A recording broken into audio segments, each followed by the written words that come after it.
Hawaii doors and വിൻഡോസിന്റെ പുതിയ showroom കൊല്ലം കൊട്ടിയത്ത് പ്രവർത്തനം ആരംഭിച്ചു. Hawaii group chairman Muhammad Ali ഉദ്ഘാടനം നിർവഹിച്ചു. ഉദ്ഘാടനത്തോടനുബന്ധിച്ച് ഷോറൂം സന്ദർശിക്കുന്നവർക്ക് നിരവധി ഓഫറുകളും പ്രത്യേക സമ്മാനങ്ങളും ഒരുക്കിയിട്ടുണ്ട്.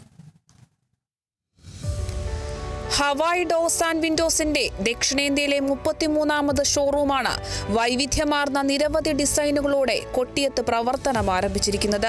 മയ്യനാട് പഞ്ചായത്ത് പ്രസിഡന്റ് റാഫിയുടെ സാന്നിധ്യത്തിൽ Hawaii group chairman Muhammad Ali ഷോറൂമിന്റെ ഉദ്ഘാടനം നിർവഹിച്ചു. വിട്ടുവീഴ്ചയില്ലാത്ത ക്വാളിറ്റിയാണ് ഉപഭോക്താക്കൾക്ക് തങ്ങൾ നൽകുന്ന ഉറപ്പെന്നും ലോകോത്തര നിലവാരമുള്ള 250 ഷോറൂമുകൾ ലോകമാകെ തുടങ്ങുകയാണ് ലക്ഷ്യമെന്നും Hawaii group chairman Muhammad Ali പറഞ്ഞു. ഉദ്ഘാടനത്തോടനുബന്ധിച്ച് നിരവധി ഓഫറുകളും ഒരുക്കിയിട്ടുണ്ടെന്ന് Hawaii group CEO Shahid M A പറഞ്ഞു. കൂടാതെ ഷോറൂം സന്ദർശിക്കുന്നവരിൽ നിന്നും തിരഞ്ഞെടുക്കുന്നവർക്ക് 50,000 രൂപ വില വരുന്ന സ്റ്റീൽ ഡോർ സമ്മാനമായി നൽകും.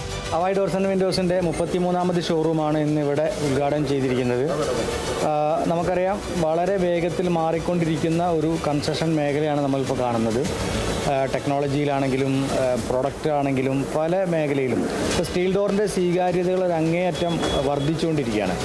ഈ വർദ്ധിച്ച ഇത്രയും അധികം വലിയ ഡിമാൻഡ് ഉണ്ടായിക്കൊണ്ടിരിക്കുന്ന ഈ സാഹചര്യത്തിൽ എല്ലാ സ്ഥലങ്ങളിലേക്കും കസ്റ്റമേഴ്സിന് വളരെ ഉത്തരവാദിത്വത്തോടു കൂടി പ്രോഡക്റ്റ് വാങ്ങാനും അത് എക്സ്പീരിയൻസ് ചെയ്യാനും അത് വാങ്ങാനും ഇനി ആഫ്റ്റർ സെയിൽസിൽ എന്തെങ്കിലും സർവീസ് കാര്യങ്ങളുണ്ടെങ്കിൽ അതിൻ്റെ ഫിറ്റിങ്സ് പോലത്തെ കാര്യങ്ങളൊക്കെ വളരെ കൃത്യതയോടുകൂടി വളരെ ഉത്തരവാദിത്വത്തോടെ ചെയ്തു കൊടുക്കാനുള്ള ഒരു സംവിധാനമാണ് Hawaii doors and windows ഉണ്ടാക്കിക്കൊണ്ടിരിക്കുന്നത്.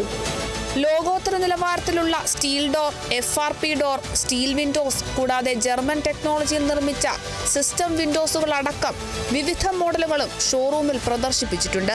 Hawaii doors and windows business പാർട്ട്ണർമാരായ ജലാലുദ്ദീൻ, ഖാലിദ്, വാർഡ് മെമ്പർ ലിബിത, ഡയറക്ടർമാരായ സാവിയോ, മെഹബൂബ്, ഷാഹുൽ KT തുടങ്ങിയവരും ഉദ്ഘാടന ചടങ്ങിൽ പങ്കെടുത്തു.